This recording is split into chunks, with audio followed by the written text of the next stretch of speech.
Richard Allen was born into slavery in 1760 in Philadelphia, Pennsylvania.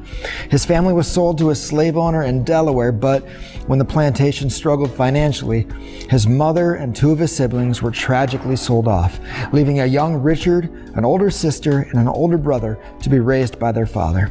Reflecting on that day, Richard would say, "My mama, two of my brothers, and a sister were sold. As was often the case, we never saw or heard from them again. My papa and the rest of us were heartbroken. In confusion and grief, I searched for answers." Richard heard a preacher condemning the evils of slavery and talking about freedom that Christ died to give them, freedom from slavery and freedom from sin.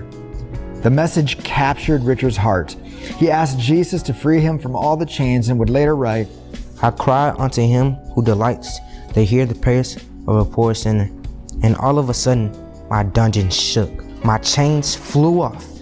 And glory to God, I cried. My soul was filled. I was free." Slowly but surely, the heart and skill of a preacher was born. But God's freedom for Richard wasn't complete. Eventually, Richard's slave owner became convicted of his sins as a slave owner and agreed that Richard could purchase his freedom for $2,000. 3 years, earning less than what we would call minimum wage, he had saved up enough money to purchase his freedom. Soon after, during the Revolutionary War, Richard found work driving a salt truck, and ever the evangelist, while he traveled, Richard saw this as an opportunity to continue preaching from Maryland to New York to Pennsylvania. Eventually, St. George's First Methodist Church in Philadelphia invited this gifted preacher to come preach to its black congregants. Allen was given the 5 a.m. service, but he was soon attracting an increasingly larger black congregation.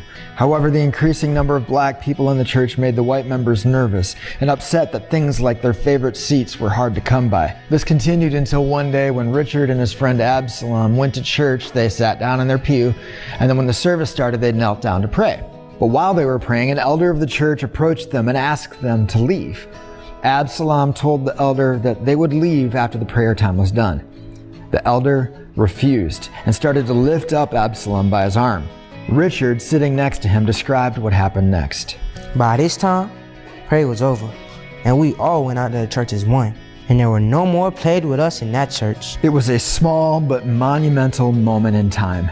This moment would later be cited as the formative, if not founding moment of the nonviolent resistance that marked the civil rights era. Rosa Parks, Claudette Colvin refusing to give up their seat on the bus, or the thousands of diners refusing to give up their seats during sit-ins could all trace their inspiration back to that brave group of black congregants in Philadelphia.